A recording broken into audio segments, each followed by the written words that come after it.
Come this way before. Travel through that open door. Circumstances navigate the path, and life happened all so fast. No, it got lonely sometimes. You see, I know we couldn't make it. Even when I'm Offbeat, I still land on my feet, and nothing can shake me. Cause I know life took a hold of me. Never. This is where I am destined to be. I'm not Ready to give up. I believe in the miracle of life. One time, we gonna do this one time, and then we going in. All right, sing along, hey. Quickly they'll come for your road. Games get played, can't take it personal. Cause The devil is a lie, hey. I'm telling Tell you you the truth, hey. It's all in what you do, hey. Some things you gotta do, hey. I appreciate y'all coming in, man, for a special edition, man. We're about 6 hours early, but we 6 hours on time, man. I thank you guys for coming in. Real briefly, we still going live 9 o'clock Pacific Standard Time tonight, and we still gonna rock and roll with the show tonight. But we have a special guest. Y'all know how special this guest is for me. I talk about her father quite often, and we just gonna bring her in, man. No other than Ilyasha Shabazz. Thank you for coming in. Are you ready? I'm ready. How you doing? Welcome to the barbershop. Let me adjust my camera as well. Welcome to the barbershop, man. Well, thank you. It's definitely. I like your barbershop. Yeah. We had to go all in. Yeah. You know, I have a space where I have a boxing platform, and since the coronavirus, I've expanded it to all topics as it relates to the rest of the world. And prior to that, I have a big boxing platform, and this is just a space where Black men can just be themselves, you know, and talk boxing and talk real life, and it's gonna be fun, man. We're gonna powwow out, have a great time. Okay. So yeah, welcome to the show. Thank you. Yeah, and obviously the obvious questions are, before I get into it, is you've written a couple of books.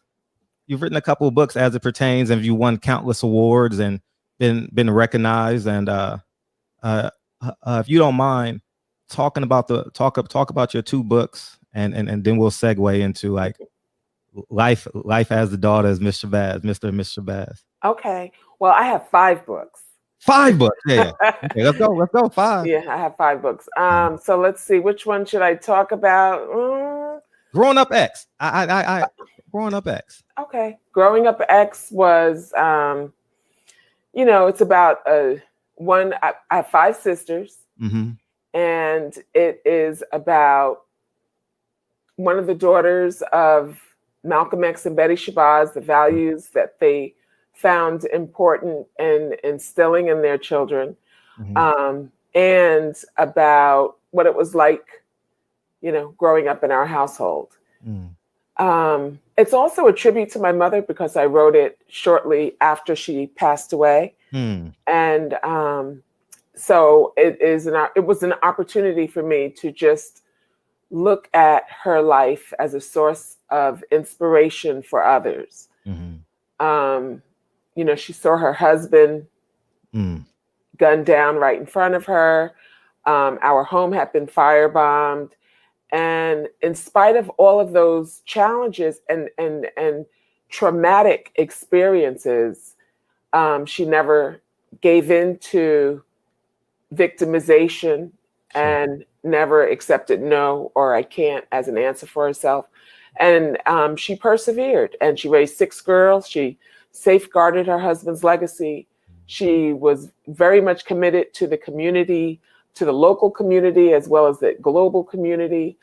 And, just the importance. And I think really all of my books are about self-love. In order for me to gladly come on your show and have this discussion with you, and, on so many other platforms, as well as I'm sure yourself, you have to first have this, sense of self-love. You have self-love.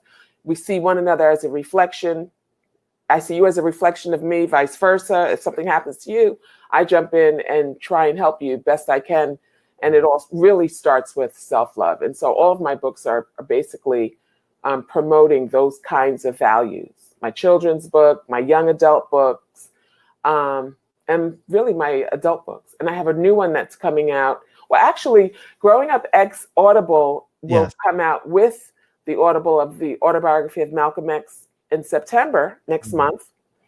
And then in January, I have a book, The Awakening of Malcolm X, which comes out. The Awakening of Malcolm X. The Awakening, yes. So that is about his time in jail. Oh, and having the opportunity to address a lot of the misconceptions and seeing Malcolm at his core, seeing who he was and his commitment to his people. He was on the debate team, the prison where he was, the colony, debated, Harvard, MIT, Boston University, and it's just it's definitely an eye opener.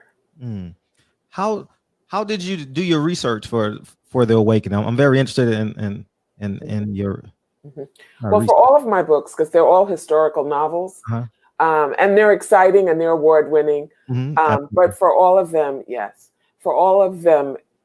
and for The Awakening, speaking to my aunts and uncles who are now no longer here, and doing a lot of research from really years ago, and always wanting to be able to give a more accurate story to my father's youth. His father was the president of the Midwestern chapter of Universal Negro Improvement Association, the Garveyite, the Garvey movement, which commanded millions of followers worldwide in the 1920s and 30s. His mother was the National Recording Secretary. And so, the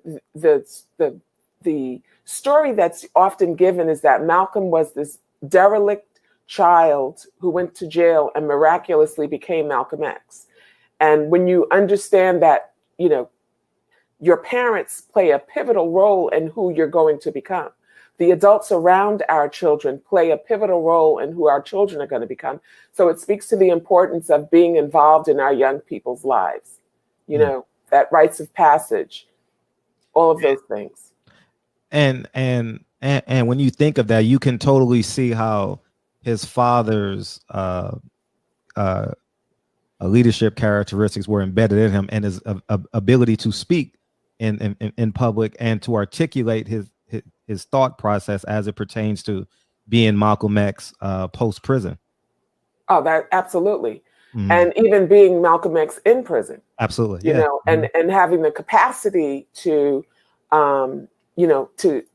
to see right from wrong, and the compassion for his brothers, because when he went to the colony, which was a really famous prison for rehabilitation, it was an experiment and it was a dormitory.